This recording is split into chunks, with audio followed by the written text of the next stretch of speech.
रिया के पति को काम पर गए हुए कई महीनों बीत चुके थे और इतने महीनों में एक बार भी पति का प्यार नहीं मिला था। इसलिए वह पति का प्यार पाने के लिए रात दिन तड़पती रहती और बेचैन सी रहती। जब उसे किसी रात पति के प्यार के लिए चाहत बढ़ जाती तो वह अपनी प्यास बुझाने के लिए अपने किसी पड़ोसियों को फंसाने के बारे में सोचती। पर रिया को उन पर विश्वास नहीं था। कभी भी उसकी पोल खुल सकती थी। इसी डर की वजह से वह किसी भी पड़ोसियों को फंसाने की बात से पीछे हट जाती और वह तड़प कर रह जाती। फिर रिया को अपने ससुर का ख्याल आया और उसने सोचा, जब घर में सब कुछ मिल सकता है तो बाहर क्यों ताक झांक करना। यह सोचकर रिया बहुत ही खुश हुई। अब वह अपने ही ससुर को अपने हुस्न के जाल में फंसाने के लिए ताना बाना बुनने लगे।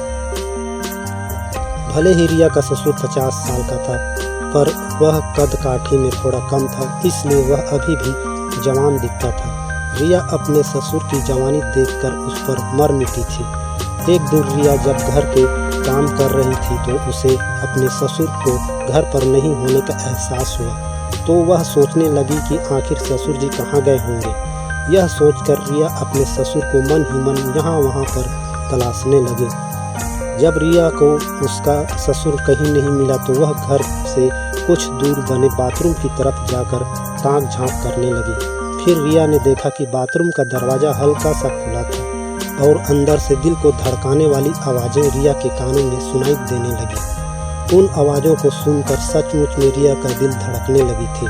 वह अंदर क्या चल रहा है यह देखने के लिए रिया ने अपने कांपते हाथों से बाथरूम के दरवाजे को धीरे से धकेलकर चोरी से झांक कर देखने लगी। वह अंदर का नज़ारा देखकर रिया एक पल के लिए बुत बनकर खड़ी रही। उसके ससुर अपने दोनों आंखें बंद करके अपने आप से छेड़खानी कर रहे थे और रिया वहीं पर खड़ी होकर उसे एकटक ही देखे जा रही थी और मज़े ले रही थी। बाथरूम से रिया के ससुर के जोर जोर से आवाज़ें आने लगा और कुछ ही पल बाद वह आवाज़ें आना पूरी तरह से बंद हो गई। जब उसके ससुर का काम पूरा हुआ तो वह अपनी आंखें खोला तो वह अपने बहू रिया को अपने सामने देखकर वह सकपका गया और तुरंत अपने आप को संभाल कर गुस्से से कहा, तुम यहाँ पर क्या कर रही हो? चैन से बाथरूम में रहने नहीं देते। उसके गुस्से भरी आवाज़ को सुनकर रिया डर कर वहाँ से चली गई। इसके बाद रिया बहुत देर तक अपने ससुर के सामने जाने से हिचकिचा रही थी। इसी तरह शाम हो गई। अब रिया को रात का खाना बनाना था तो रिया अपने छोटे से बेटे को अपने ससुर के पास ले जाने के लिए मजबूर हो गई।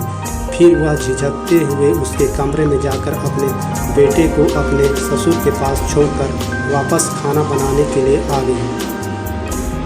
उस वक्त रिया का ससुर सामान्य व्यवहार किया और अपने हरकत के बारे में रिया से कुछ नहीं कहा। तो अब रिया बेझिझक होकर अपने ससुर के सामने आने जाने लगी।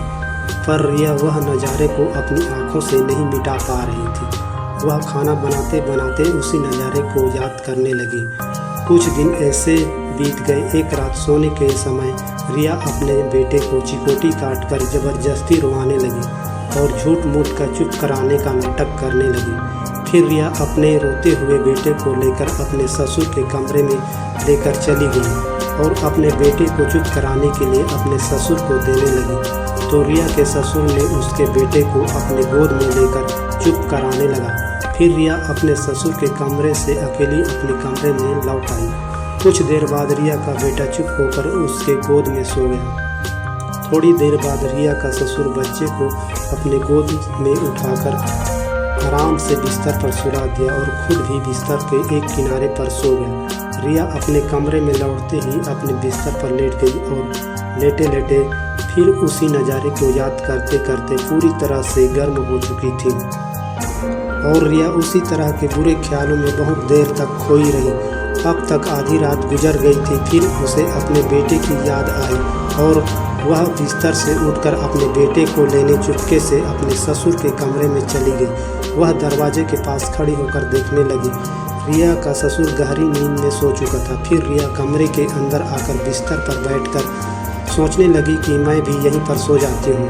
यह सोचकर रिया अपने बेटे को धीरे से एक किनारे पर सुला दिया और वह अपने ससुर से सट कर सोने लगी और उससे प्यार करने के लिए रिया का मन तड़पने लगा। उसके पास में एक मर्द होने की वजह से अब वह और इंतजार नहीं कर सकती थी, इसलिए वह अपनी सारी शर्म को छोड़कर धीरे से अपने ससुर को अपनी आगोश में भरने लगी। यह सब करते हुए रिया बहुत ही घबरा गई थी। उसकी हालत पतली हो गई थी और उसकी सांसें उखड़ रही थी। फिर भी रिया हिम्मत नहीं हारी थी। कुछ देर बाद उसके ससुर ने रिया की तरफ करवट बदला और अपना एक हाथ रिया के कमर पर रखकर उसके कमर को सहलाए जा रहा था। इससे रिया को बहुत अच्छा लगने लगा था। वह अपने ससुर के चेहरे को देखा तो उसकी आंखें पूरी तरह से बंद था। रिया समझ गई कि वह नींद में ही यह सब कर रहा है। अब उसका हाथ नीचे की तरफ आने लगा। उसके इस हरकत से रिया को भी बहुत मज़ा आने लगी।